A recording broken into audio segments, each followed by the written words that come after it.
મિત્રો, હરિયાણાના ગુરુગ્રામમાં સસ્તા સોનાના સિક્કાની લાલચ આપી કરોડોની છેતરપિંડી કરનાર માસ્ટર માઇન્ડ પ્રભુભાઈ સોલંકીને માત્ર સોનું પહેરવાનો શોખ નથી, પરંતુ તેને ફિલ્મો અને રાજકારણમાં નામ કમાવાની પણ ઈચ્છા છે.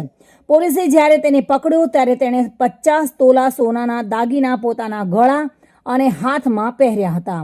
આ જોઈને પોલીસ કર્મીઓ પણ ચોંકી ગયા હતા. પોલીસની પૂછપરછમાં સામે આવ્યું છે કે તે ગરીબ બુલડોઝર ઓપરેટરનો વેશ ધારણ કરીને ભણેલા ગણેલા શ્રીમંતોને ફસાવતો હતો.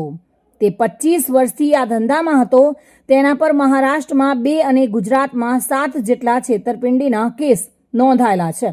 તે માત્ર 4થા ધોરણ સુધી જ ભણેલો છે અને ગુજરાતીની 4 પત્ની પણ છે. તે 50 તોલા સોનાના દાગીના પહેરીને ફરતો હતો અને ફિલ્મ સ્ટારોને તેને નિશાન પણ બનાવ્યા હતા.